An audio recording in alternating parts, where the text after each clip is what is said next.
Ladies and gentlemen, welcome to the Jonesy and Brown Show. By my side is Mike Jones.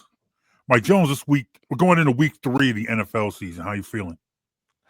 I mean, Eagles are undefeated, so I feel good-ish. Did you say good-ish? Good-ish. That's some good-ish, Mike. Exactly. Well, you hear that man's voice.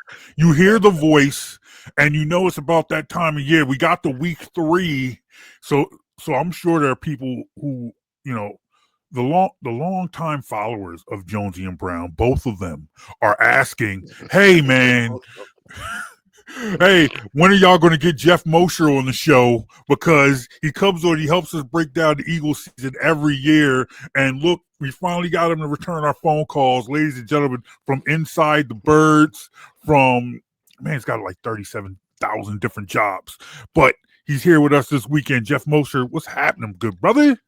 It's always great to be on with you fellas. Now, you guys put me in a bad trap. I just now this year realized it because I come on with you guys every year. And you have me come on in the first few weeks of the season. Yes. And every year in the first few weeks of the season, the Eagles either look like crap like last year in the first 4 weeks, or like this year, they just don't look good, but yet they're 2-0. And so I got to come in here and be like, yeah, but, and yeah. And why don't you ever have me on in November when the Eagles have won like 9 out of 10? Right? Because you're way too busy at that point. Now, at that point, once they get into the season, I'm like, hey, Geoff, look, I understand there's a lot of stories going around. This person seems to be unhappy. This person's mad or whatever. Hey, you got some time for Jonesy and Brown? And like, yeah, the inevitable like AJ Brown comment to the media that you're going to have to write a story about. That was last year at this time that you had me on. Exactly. Well, look, man, there's a lot of football going on, and you talked about the Eagles coming out the gate once again, 2-0. But I wanted to start with this quick question, and because I also know you're a Penn State guy. Okay. What undefeated team do you feel has the most to worry about in the future? The Eagles or Penn State? The immediate future or like past? Both. This year? Oh man. Well, that's a tougher question than I thought. I mean, Penn State's looked all right. They just had last year they had a bad game against Bowling Green. Everybody panicked. They were in the Final Four. This year they have a bad game against who did they play last week? They played Villanova last week. No. Villanova, they were good. The week before as well. Oh, Florida International. That's the one. Yeah, FIU. Where they were like, everybody's like, what's going on there? You don't look so good. But Penn State got a lot of talent. They should be fine. They don't have to play Michigan. The Eagles do have to play all the good teams to get to the Super Bowl. So I would probably say I'd be more worried about the Eagles than Penn State. All right, so the Saturday game against Oregon doesn't scare you? No. Okay. No. Got Oregon and they James Franklin only loses to 2 teams, my friend, and one of them ain't on the schedule. Michigan and Ohio State. Exactly. Everybody else. That's right. All right. Well, look, let's jump back into the Eagles, man. Once again, 2-0. And I guess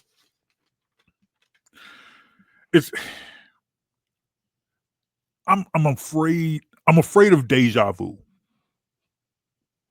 because explain.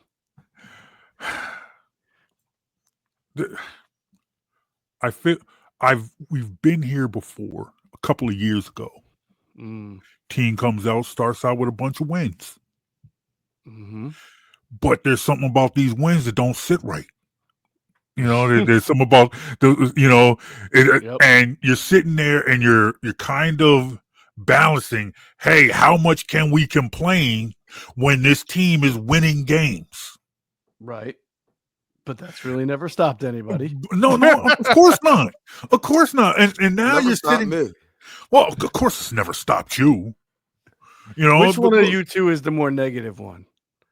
Oh, right now, JB. It's got to be Jonesy, right? Oh, Normally it's me. That's right now. I'd say it's JB. No, nah. I'm always glad. Look, I'm always glass half full, man. Okay. The reason I say that is because right now I'm looking at this like as opposed to 23 when they had the collapse. That was Jalen Hurts throwing the ball at a higher volume. Yeah. The team had a higher propensity for turnovers and a defense that was. They've learned so much from that year. You're right, Jonesy. That defense. They're not going to go back to that style of play. Right. And where they are now, like this defense, it's still like it's a work in progress, but you don't look at them and see them as being sweet up the middle.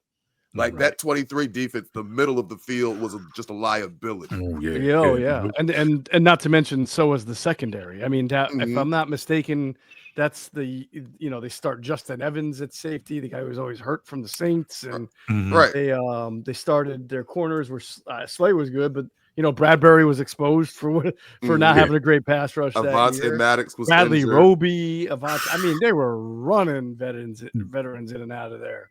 Yeah, that was. So when I say the middle of the field, I'm talking the slot corner, linebackers, safeties, like just straight up the middle of the field. It was a problem.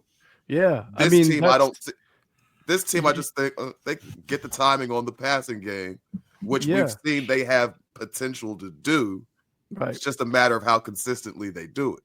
Yeah, that team, the dam, we all remember the dam breaking in those final 2 minutes against Seattle. And then, it really broke a week before against the Niners, who just completely manhandled them. But, you tried to cough that up as one game, and then the Seattle collapse happened, and then that led to everything. But this defense is so much better.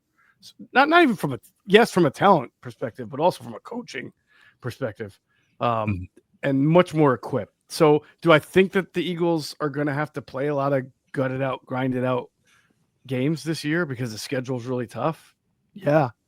Are they going to win more than they lose? Most likely because of that. And the difference also, guys, I think is if Patullo's really, struggling to unlock the offense. And let me just let me get it out right now before you guys ask and before your listeners wonder.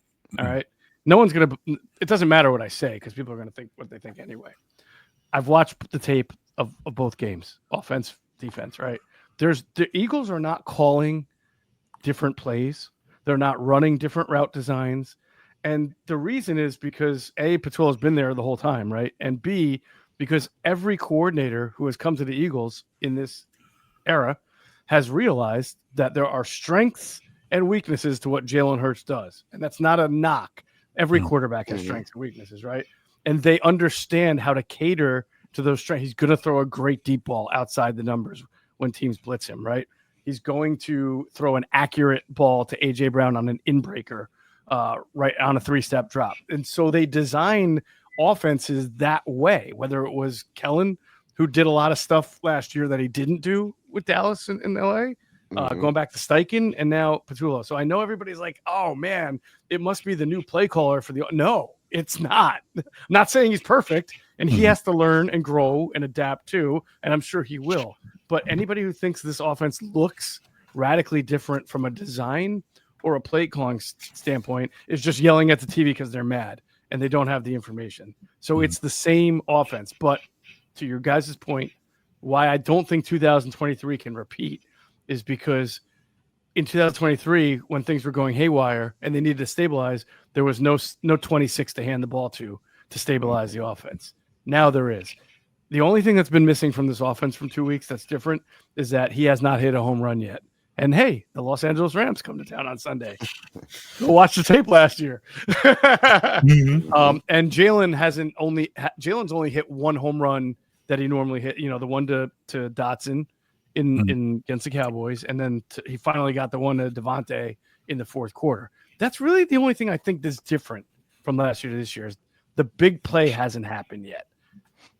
Do you feel like they're looking for the big play less, or has it just not been available? So that's a great question. We have Greg Cosell on Inside the Birds with us to break down the All-22, and some of it is just like speculate. Like you watch the tape and you don't know what a guy is thinking. Right. He did feel like against the Chiefs that Hurts wasn't looking in the area that he like. A defense is going to dictate a lot of times where you want to go with the ball, and Hurts is good at that. That's not one of his. Not usually he knows exactly where he should. That's why his accuracy is so good, because he really knows where the ball should go against certain looks, especially blitzes, right? But it just felt like so far he's been a little bit indecisive. We looked at one play where AJ Brown has sort of got a step on that deep ball down the left sideline that he ordinarily throws, and he didn't throw it. And it was kind of surprising because he almost always throws it almost to a not to a detriment, but we're talking about like 3rd and 8. Usually you don't get to see a guy throw the ball 40 yards down the field when it's 3rd and 8, but he will. He didn't remember the Commanders game in the NFC Championship game. It was like 3rd and 9 or something like that, and he threw that beautiful deep ball. So that might be something to monitor, Mike. To your question, is Hurts is he cluttered in the head a little bit? Is he trying to do a little too much and not playing loose? Because again, everything else is similar about the design and the structure of the offense. Well, so many people might say they might, as much as this is another variation of Nick Sirianni's offense.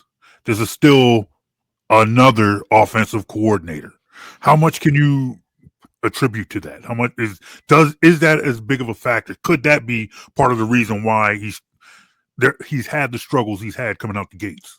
Yeah, I think that it's possible, JB. I mean, like I can tell you that the design of the plays are the same and the route concepts are the same and that they're really trying to keep everything and grow from it. But, in the fourth quarter when it's 3rd and 5, he still has to pick a play that he thinks is the best one, and that's on him, right? So, and again, he's only 2 games into that. So he might pick, the menu is the same menu, right? But next time around on 3rd and 5, he might pick a different play from that same menu, expecting something better to happen because it didn't happen the game before. And that's a live and learn type thing. Oh, so something just popped in my head. I don't know out of nowhere, other side of the ball, but I'm curious your thoughts on something. From where this team was, say, 2 years ago in 23 to looking at now Zach Bond, Jahad Campbell, Zach Bond getting paid, Jahad Campbell being drafted in the 1st round. You still have Nakobe Dean looking to come back from injury fairly soon, and even Trotter Jr. in the ranks. Howie or Vic, who's more responsible for this seemingly newfound emphasis on linebacker? I might cheat and say both, although it might be a chicken or an egg thing. It may be that Howie saw what Vic did. I attribute the Zach Bond to Vic. Like Howie was be the first to tell you. I mean, he signed him because they thought he could be a good special teamer, edge rusher, and good athlete. It's not like they paid him a crap load of money. They signed him to what you would expect of a guy who for 4 years was basically a special teamer. And, Vic thought, hey, maybe he's got, Vic did it with Van Ginkel down in Miami, right? And then he had a great year and then got a big contract in Minnesota. So at least you could say there's some foundation there if you're looking for who should get the credit. So obviously, even Vic will tell you, too, that he didn't see Zach Bond becoming an all-pro linebacker overnight, but it was his kind of idea to at least tinker with it. But after seeing that success, Howie then goes and one-ups everybody and goes, I'm going to draft a stacked linebacker in the 1st round for the first time since 1979 that we did that, right? And it's so funny. People didn't believe it because you remember when they drafted him, everybody's like, oh, no. He's actually an edge rusher who played this at Alabama after. So he's going to go back to be. No, he's not an edge rusher right now. He is a stack linebacker who, like Bond, has the ability to come down and play on the edge situationally. But right now he's a stack linebacker. He's an off-ball linebacker who, like Fred Warner, can blitz but also can cover. And guess what? I hate to say this. I'm not trying to be cruel here. This is just the reality of the situation. You said Nakobe Dean's going to come back, right? He's going to come back, but he ain't going to be a starter. He's a rotational guy at this point. Is he? What package and down and distance are you taking Bond or Campbell off the field? That's a good point. Unless you're planning to use one of them off the edge at some point. Okay, then which one of Jalix Hunt, Nolan Smith, and Zadarius Smith, who just bam, throw him out there and he plays like lights out. Are you taking off the field to accommodate Nakobe Dean? Huh. I hadn't thought that far ahead of it, but yeah, you're I'm right. glad I don't have to, because Nakobe, like, what a story. He's a great dude. You feel terrible for him with the injuries. He was having an amazing year. But fellas, when a first round pick plays like a first round pick, you don't bench him. You don't bench him. Right. When a $17 million a year, or no, is it even more than that now? Whatever Vaughn's making per year plays the way he's playing, you don't take him off the field. No. Well, Jonesy and I, we've talked about this a couple of times, and he's referred to Howie Roseman as the cheat code. We've talked, when people try to discredit Jalen Hurts for having the stacked team that he has, it's like, no, it's Howie Roseman's the cheat code. Right. And honestly, just given what we just talked about, I find it kind of hard to argue that. Especially when you look at how he drafted defensively at the top of his draft last year versus how he drafted at the top of his draft this year. Right. You're seeing a bunch of players that he brought in making instant impact. Even Makuba had made some plays this past week. I'm looking at that like, okay, we had been wondering about who's going to be CB2 on this team, and I'm finding it hard not to say, hey, let's give it to the Rook. Right. No, listen, I think that it's undeniable that the Eagles over the last 3 or 4 years have figured, Howie especially, has figured out the formula to draft better. And I don't want to say he still has a lot of he actually has a decent number of misses in free agency that kind of go under the radar. And it's not just like 6 years ago. I mean, it's as recently as last year with Bryce Huff, 2 years ago with Terrell Edmonds, this year with a couple of guys. I mean, Greedy Williams 2 years. I mean, you can go look, excuse me, at the linebackers, when he signed Devin White. Okay. Anybody in the NFL could have told you that Devin White was not a fit for Vic Fangio's system. Okay. He's not a disciplined linebacker. He's like an edge rusher who plays linebacker. Todd Bowles got the most out of him by blitzing him because he didn't want him covering. Vic doesn't blitz that much. I mean, judiciously, he blitzes like 20% of the time. And if he does it like what he did against Kansas City, everybody thinks he's Todd Bowles, but it really is just more than normal. But so my point is, Howie makes mistakes, but he's done an excellent job of being so aggressive to compensate for them. I mean, look at that. He signs Adoree Jackson. Vic Fangio says in a press conference, I didn't even watch tape of the guy. Next thing you know, he's trading for Ja'Cory Bennett. Next thing, Azeez Ojulari's not cutting it. Next thing you know, he's signing Zadarius Smith. So he's very crafty. He's aggressive. I think it's cool that he's not afraid to admit when he makes his mistakes, and then he goes and makes a move to do it. And there's no doubt that the Eagles have won a lot of games the last 3 years because of their entire 53 being better than the team that they're playing, and because of the long-standing philosophy of building on the offensive line and defensive line and getting guys in those positions before you actually need them, so they're ready-made. Bam, Sayamalo goes down, Dickerson steps in, right? Somebody else goes down, Steen steps in. Somebody else goes down, Juergens. You play right guard until we move you to center. That's been a formula to success that other teams just don't do. Like Kelsey retires, you're not in a situation like Detroit where now you don't have a center. You had Juergens sitting there ready to go. And honestly, before that, Landon Dickerson was a center in college. There's he's always got somebody ready to go, it seems like. Yeah. And you know what? To your guys' point on the stack, I find the argument to be sort of like almost disingenuous the way people, I mean, that's everything on social media, but like is it really terrible to be the Troy Aikman or the Terry Bradshaw of your generation? I mean, those guys are Hall of Famers. I think we could all say they were really good quarterbacks. Did you ever say either one of them was the best or a top 3 quarterback of their time? No, because they weren't. But that doesn't mean they were bad.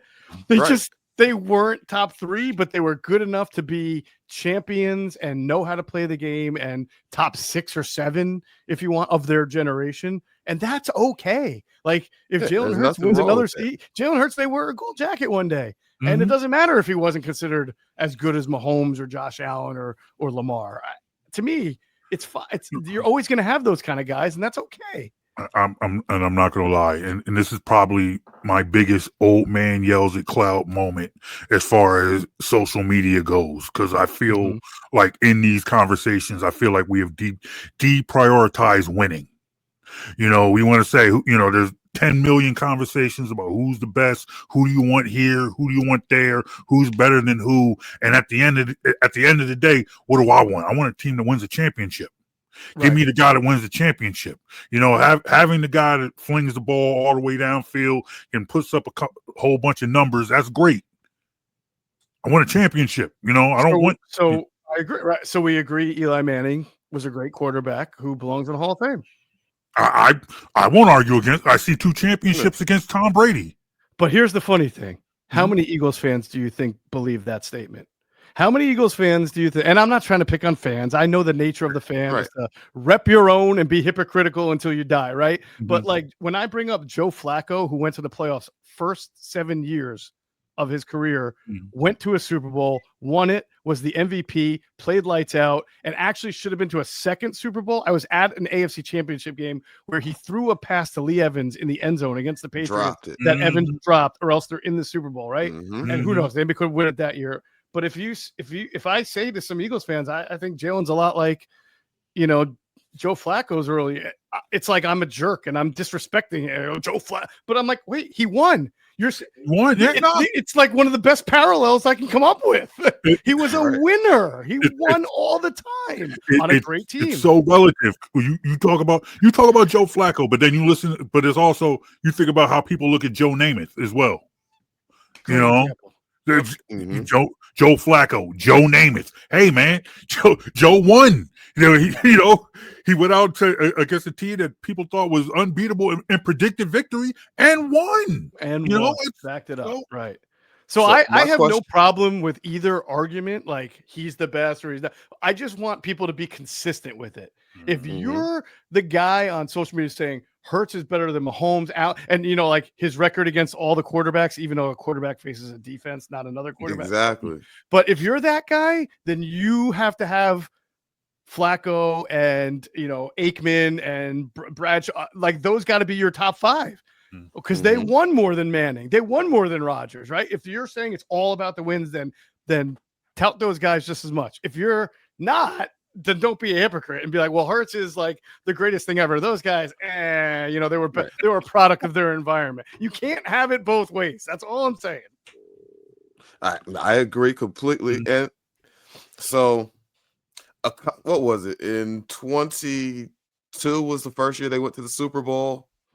I believe I said that season, I thought there were, it maybe in the league, 7 to 10 quarterbacks that with that roster could be effective.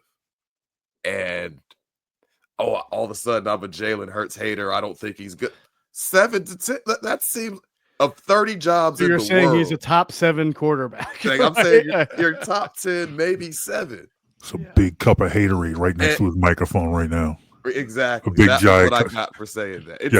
That was me. I will admit it. I'm the one who said that Jonesy was a hater. Oh, okay. That was me. I had a feeling there was some shade being thrown here. No, that was me. I'll admit it. Well, I will. Let's be fair though.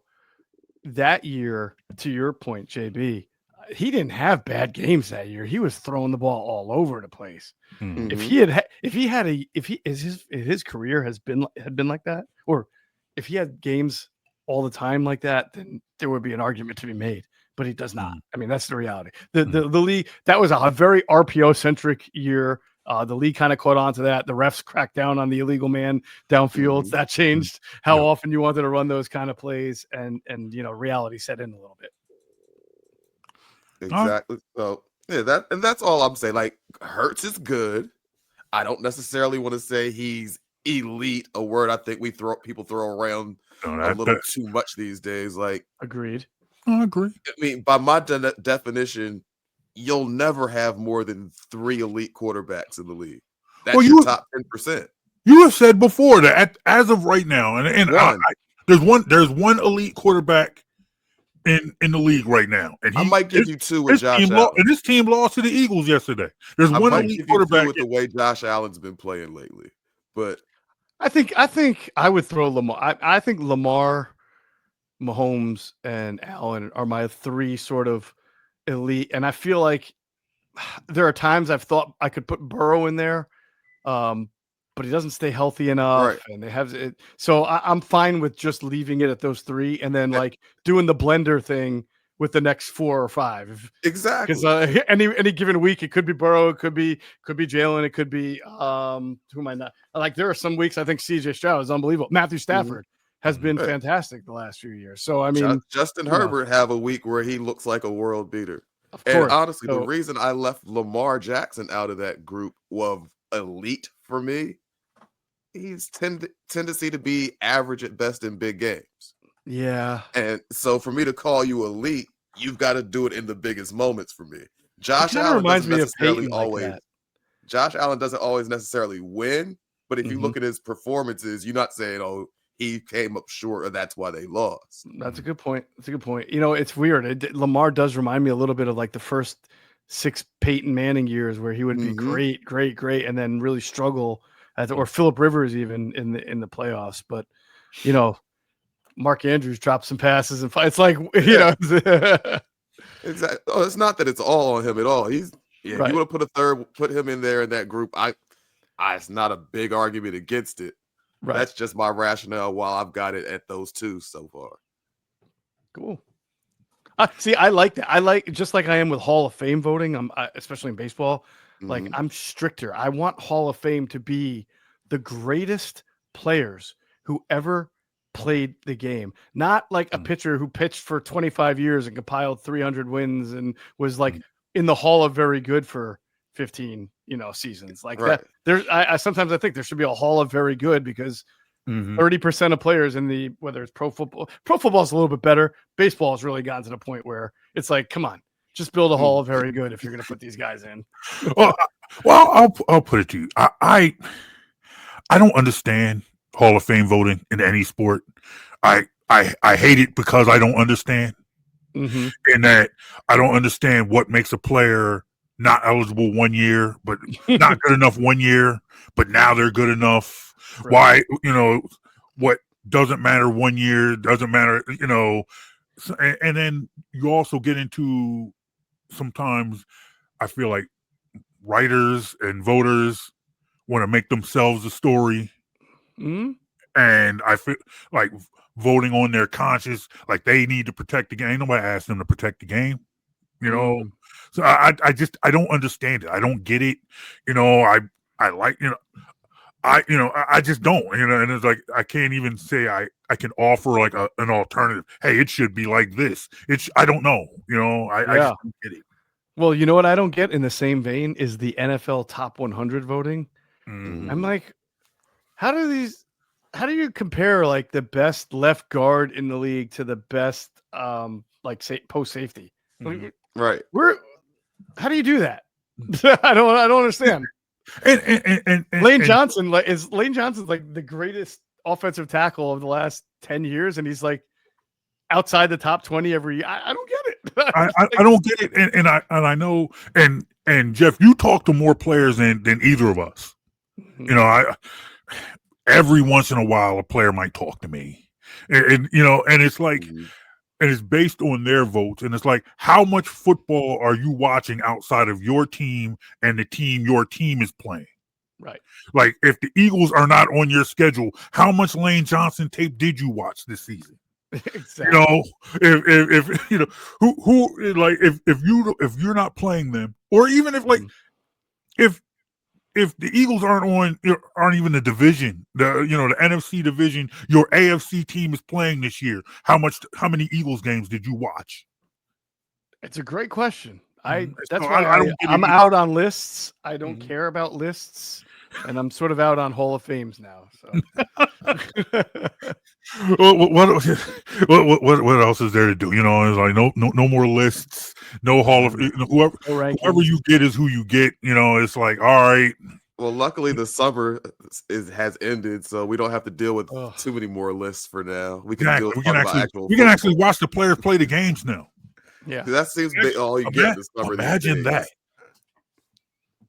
But so Chiefs last week, Rams coming up this week. The Rams defense, young, talented, athletic, a little bit light in the behind. Do you think they'll be able to adjust to deal with the Eagles' offensive line this time? No. In short answer, no. I don't think they will. But well, I mean, listen, that's a good description. That was a powerful description, though. I like that. There were times last year, even they gave the Eagles a good game in the divisional round, and they were 13 yards away from winning the game. And Jared Verse backed up his trash talk. I mean, he's a good player. Absolutely. So if the Eagles aren't prolific, this is a good time for them to catch the Eagles because they really haven't figured out how to spring Saquon for some bigger runs. Which, by the way, is not like they asked Nick Sirianni, how do you get more explosive plays? And he said, oh, you do it in practice. I'm like, oh, you practice the explosive plays in practice? I don't think that's how it works. You practice your plays. Right. You hope they work and become. It's not like, Saquon, let's work on the 55-yard run now, or let's do some reverse hurdles here. Execution, right. Get a little better with your blocking. Of course. And if Dallas Goedert doesn't play, it becomes tougher because they really don't have a good blocking tight end. And I think that's a little bit part of the reason why you haven't seen them really spring one yet. And we'll see. Well, the Rams are vulnerable to it, but they also have some really good pass rushers. And they're not going to attack the Eagles the way Spagnuolo did. They're going to be different. But the way they did it last year in the divisional round remember the Eagles, if the Eagles didn't have a great running game, I mean, that's like saying, if I didn't have my hands, I couldn't hold anything. But they did a nice job against the passing game, and they put some pressure on Jalen Hurts and force him to hold the ball and run around a little bit. So if they can tighten up the run defense, figure out a way to get a little larger in the ass, then they have a shot. And they played good defense so far.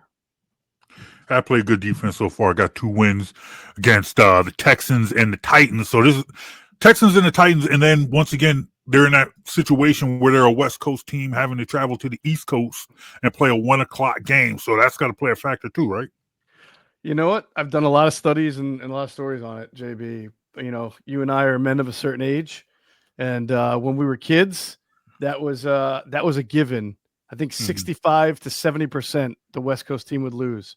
If you go look at the stats, nowhere near that anymore. There was I think it was 3 years. It was Russell Wilson's last year in Seattle, where I think they had 4 East Coast 1:00 games and went like 3-1 or 4-0, something like that. I can go look and find it for you. But and then I just said the Raiders last year went to Baltimore week 2 and played a 1:00 game and came back from a 10-point deficit in the fourth quarter to win. It's just not the advantage it used to be. The data and stats all tell you that the winning clip for the East Coast team is a lot low. I don't think it's a negative one, but it's not like under 50% anymore. But like I said, it used to be 65 to 70. Now it's like a coin flip. Well, it's got to be because of technology has changed. You're flying on planes that are built like houses now. Yep. You staying in sleep studies, nutrition. Yeah. They leave later now. They don't let the whole body adjustment clock thing work. They fly in on Saturday and play on Sunday. So the Rams will get here Saturday afternoon. If I believe that they will, yeah. If they're following their traditional thing, yeah. That's crazy. Huh? So no time to really adjust to stay on your normal schedule. I say it's crazy because I'm used to flying like Southwest or someplace where I'm sitting in a chair that's really like a book, and I'm uncomfortable and everything. But I guess if you're flying on chartered planes or whatever, or living the life, staying in the best hotels, not Motel 6 or anything. So I guess you got those good. Those good accommodations, you'll be all right. I would think so. I mean, you got all the world-class accommodations and, sports science. That's the thing now. No, you're right. You're right about that. All right. So we had questions. There were questions going into week 2. Some were answered, some were not. What is it from week 2 that you now want to see from week 3? Like, what still interests you? Do you want to see more of? Want to see less of? Big plays Passing for game. offense. Mhm. You know, I think big plays need to come back to this offense. Defensively, man, it's not a whole lot that you need. You know, obviously, CB2 can be an issue. It was in the first game. Mhm. And took a little bit of a break in the second game because both of the Chiefs' best receivers didn't play. But now you got Puka and Devontae Adams, and they're off to good starts. So I'm interested to see if Vic goes back to trying to travel Quinyon Mitchell on one of those two guys. And I honestly, it would have to be Devontae Adams because Nakua is a move Z kind of receiver, like Lamb.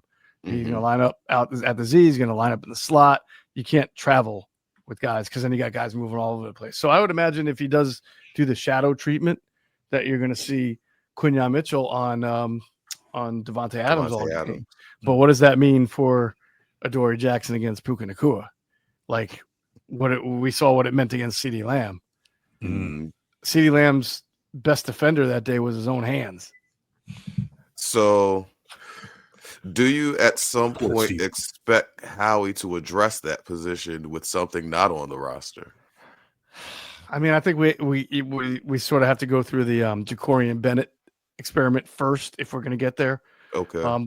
And then if that's not working, yeah, I would think so. You know, last year, what did Devontae Maddox got? He got about 4 weeks, right, before Vic said, "All right, Coop, you're in there." You know, so that's enough. We still got a couple of weeks to go before I think Vic even gets to Jacorian time. Okay, maybe. I mean, I can't just say because he did it last year for 4 weeks, it's going to be this year. Think any chance for Keely Ringo in there, or is that no? He's just not up to the task. First of all, you didn't have to laugh like that, Geoff. Let me explain to you why I laughed. We have a reputation on Inside the Birds for being very objective, analytical, and because of that, getting Eagles fans very mad at us because they only want to hear glowing things about their guys. So we've been saying for quite a while that Keely Ringo is a great athlete, went to Georgia, all that. But if you look, there's a lot of cornerbacks who are built like him, who are great athletes, who also struggle in coverage because when you're a 6'2", 205, 210 guy as opposed to 6 foot 180, right? Like it's just hard to throttle and flip your hips because you're stiff because you're strong, you're big, right? You're not as fluid in movement, right. And that was his issue at Georgia.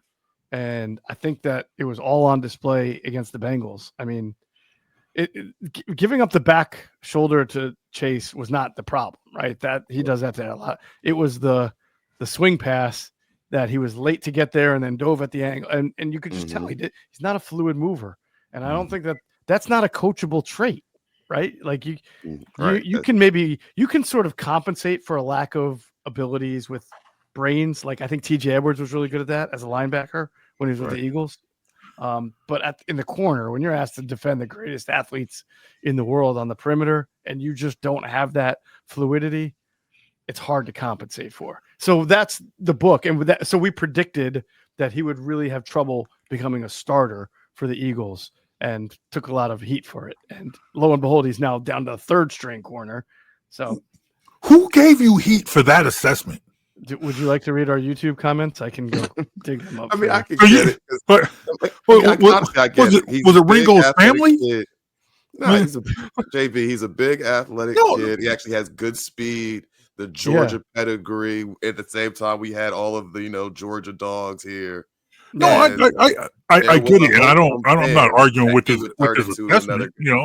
It's not. But I found it hard to believe that there were that. I didn't realize that Keely Ringo had that big of a fan base. Right, you're like he's not accomplished enough to have that big of a fan. Right. That's why I asked the question about him. There were a lot of people talking about Keely Ringo, especially coming in this offseason, him versus Adoree Jackson for CB2. It's his time to step up, and there was a lot of talk like that. So I figured we just go ahead and get it out right now. No, I get it. I didn't know that Ringo just had people like that getting his back. All right.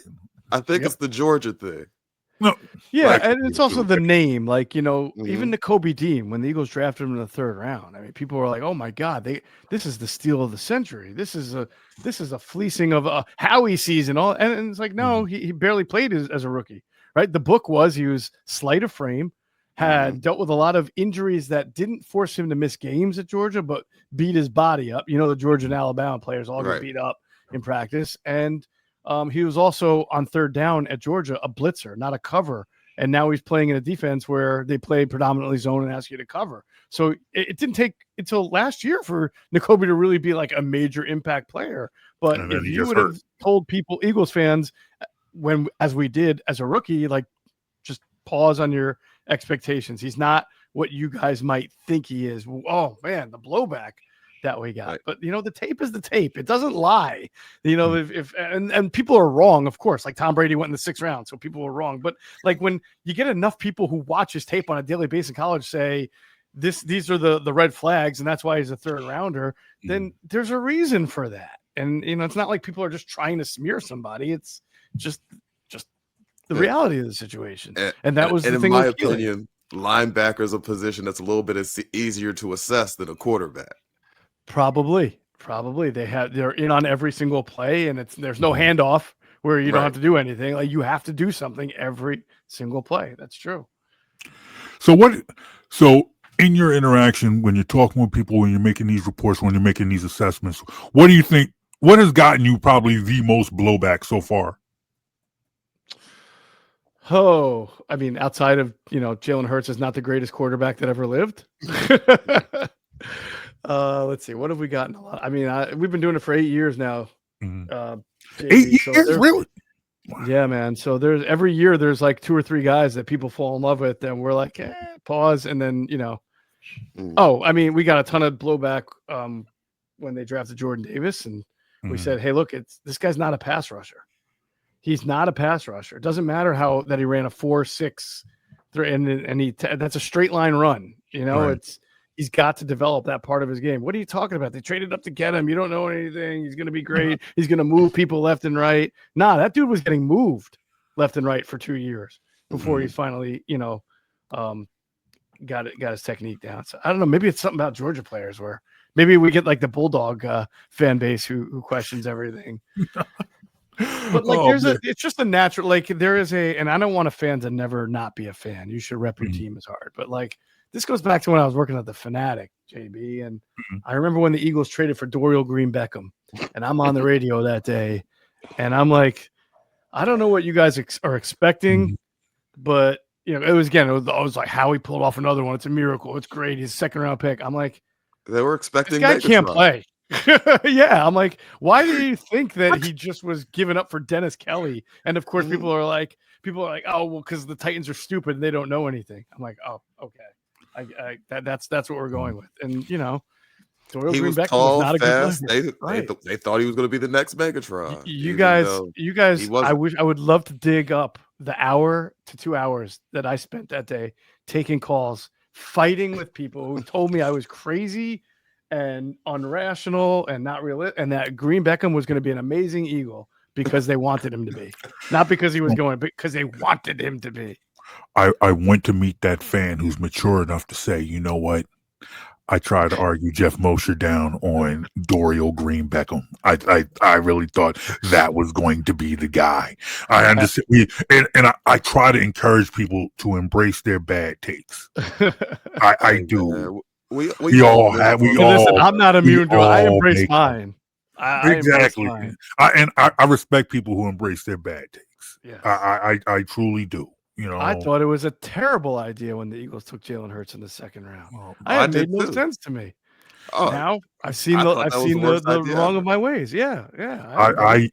In some ways, I still think it was a bad idea. Jonesy, come on. Here, simply because in the moment, the starting quarterback you just invested in was going to be completely undone by you drafting a 2nd round quarterback. Now, you ended up with the better player in hindsight. Your position is they got lucky? Right. Fair. Yeah. You Okay. didn't know Hurts was going to end up being this good. You didn't know Carson Wentz was going to fall apart the way he did. Yes. So I will give you that. That is another argument that we once Hurts started to get good, it was like, oh, the Eagles had this plan from the start. I'm like, the No, hell they they didn't. did not. and that's why I look at it like it still wasn't necessarily a great move in my opinion. Like 'cause the they Eagles didn't have knew that plan. 3 years down the road, a totally different coach and play caller was going to I chose to put my blind faith in Jalen Hurts because I got his predecessors so incredibly wrong. I was the one who said, how could you draft Carson Wentz when we got Sam Bradford here? Why don't we just get him Ezekiel Elliott and they'll be all right? That was me. I used this microphone to convey that to people, and we've all got bad takes. And that's why people get paid the big bucks, and I'm here on this podcast making absolutely no money, but I do have fun with it though. You know, it is what it is. You know, always a great time. So when they brought it, so when they decided, hey, we might have to get rid of Carson Wentz and bring in Jalen Hurts, you know what? That makes sense to me. It didn't, but yeah, that makes sense to me. Sure. Okay. Why not? Well, sure. Why not? Okay. We'll ignore a cornerback in the second round for the 30th straight year. Exactly. Okay. I see what you're going here. I don't, but yes, I see what you're doing. Yeah. Okay. Yeah. And you see that face Jonesy is making? That's the face he made when I was sticking up for Sam Bradford and Ezekiel Elliott. Oh man. Oh, Davion Taylor. That's another one that we were unfortunately right on, and people hated us for being right on it. And then when you look back on it, right? Mm-hmm. Like why for the irrational fan who told us we were crazy for saying that Davion Taylor was way overdrafted in the third round. And by the way, he's a great kid. It's not his fault. And he played like this off-ball hybrid linebacker, almost safety position at Colorado for 1 year. Had no very little high school football. It was like weird. High school football. Yeah, no high school football. It's a very unusual story with him. Right. They picked him because he was one of those unbelievable athletes. And at that time, they were married to their analytics and athleticism. And everybody who we talked to said that we were like people who work for other teams like, what are they thinking? They had like 6th round grades, priority free agent grades. The guy had not played a lot of football, would now be asked to play in a defense where he has to play like a linebacker, not a hybrid run around the field. Like at most, the upside on him was like, all right, put him as a dime linebacker where he can run around and cover a tight end or something like that because he can run real fast. But, you know, you try to point that out, and it was like, we got might as well set us on fire for having that. But you have to remember, though, after Jordan Mailata, there was a brief period where we just expected to find that diamond in the rough. Sure. And if Taylor was a 7th round pick and not a 3rd round pick, I would have been like fine with like Mailata, right? It's like a 3rd round pick on that dude. Wow. Right. Now, has there ever been the opposite? Have you ever had the exact opposite? Has there been a guy to come in and be like, man, I don't see it. I don't think that person's that good. You know, I don't necessarily see the team's attraction to this guy that then turns out to be a stud or be a player. Yeah, I probably we don't get the quarterbacks who are 3rd stringers don't get a whole lot of reps in practice. I'd never. The whole Tanner McKee thing was mind boggling. Like he was not somebody. Let's shoot. I'm old enough. I'll tell you this. 2006-05 is my first year on the beat. 2006 is they bring in Jeff Garcia. I was like, man, this guy's shot. He's done. He is the worst practice quarterback I've ever seen. He doesn't throw to go through his progressions. He runs around the pocket. He does all this crazy stuff. And that's what he did in actual games too. But he was always connecting and finding receivers. And yeah, he never threw the ball deep because he didn't have an arm. But I mean, he won the division for the Eagles, right? It went 4-0 down the stretch. They beat 3 NFC East teams, got to the playoffs. They won the division that year. Then they won, I think, 2 games or 1 game. And if you would have asked me going into the season, and if Donovan gets hurt and Jeff Garcia has to be the quarterback, what is the upside for the Eagles? I would say their upside is they're going to have a top 3 pick in the next year. That's the upside. I completely missed that one. Oh man. Well, look, man. Up against it with the time. Tell people how they can get in contact with you. Where can they find your work? Yeah, man, I'm writing again at Philly Voice, and that's cool. As the deputy sports editor, I've been writing about all the teams, covering the Phillies on their postseason run, everything. So not just the Eagles, and of course, that's phillyvoice.com. And if you want just the Eagles analysis, that's Inside the Birds podcast. Myself, Adam Kaplan. We got Greg Cosell, Derek Gunn, Ray Didinger, Andrew DeCecco. We have an analytics expert, Sam Finkel. We have Quentin Michael and Jason Avant, who make appearances on our platform. So we get you covered from every single angle. That's like the dopest team in town right there. I kind of think it is too. That's like a murderer's row of a team right now. That's not a Hall of Very Good. That's a Hall of Fame. That's a Hall of Fame. You want that is a Hall of Fame. Those are the guys you need. I mean, Ray Didinger is literally in the Hall of Fame, so I can say we have a Hall of Fame lineup. So there you go, Ray Diddy, Gunner. Got a font.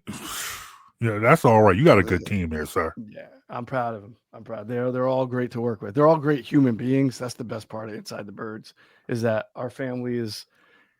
They all have the identity. They're going to give you the honest critique. So all of them have been thrown under the bus, like me and Adam too, for their analysis. Who throws Ray Diddy under the bus? Who throws Ray Diddy and Gunner under the bus? Who would do that?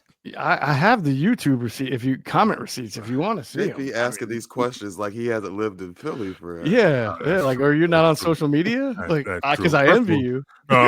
People are gonna jump on YouTube like John, you threw Gunner under the bus 2 weeks ago. Probably. It is what it is. Hey, it's Geoff, all Geoff, thank you, good brother. We appreciate you, man.